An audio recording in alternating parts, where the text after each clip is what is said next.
গ্রামের মানুষের যে কেমন মন মানসিকতা এটা আপনাদের একটু ধারণা দেই। আমি যখন গ্রামে সেলুনে কাজ করতাম, তখন আমার সেলুনে একটা হিন্দু ছেলে কাজ করতো।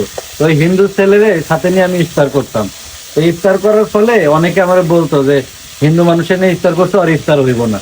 তাহলে বুঝেন গ্রামের মানুষের কেমন মন মানসিকতা। আজকে প্রথম রমজান তো, এই জন্য আর কি কথাটা মনে পড়ে গেল। ঠিক আছে, আর এখন তো নিজেরা নিজেরা ইফতার করবো, এখন তো আর হিন্দুই কে না না না। ওই যে আমার দোকানে রতন নামের একটা ছেলে কাজ করতো। ঠিক আছে, আমি তখন আমাদের এলাকায় কাজ করতাম বোনার পাড়ায়। তো অনেক মানুষ আমার এটা নিয়ে অনেক কথা শোনাইছে যে হিন্দু ছেলের সাথে এখন দুইজন একসাথে কাজ করি, পরে থেকে আমি কেমনি ইফতার খাই তোমরাই কও। সে হিন্দু হোক আর মুসলমান হোক আর খ্রিস্টান হোক, আমি মানুষটা ইফতার খাইতেছি, মজার ইফতার। আর আমার পাশে একই সাথে আমরা কাজ করি, ওই এই চেয়ারে কাজ করে, আমি পাশের চেয়ারে কাজ করি। আর আমি একা একা ইফতার খামো আর এটা আমার বিবেকে বাধা দেয়, এই জন্য আমি খাইছি। আমি আদৌ জানি না আসলে হিন্দুদের নিয়ে ইফতার করলে ইফতার হয় কি না, এটা আমার জানা নাই। তবে আমি করছি, এবং কি ও মাঝে মধ্যে আমারে স্যালাইন কিনাই না দিত, খেজুর কিনাই না দিত। কত নয়ন ভাই তুমি তো একা একাই সব ইফতার খাও, তো তোমার একটা কাজ করি, আমি মাঝে মধ্যে কিছু কিনা দিব না।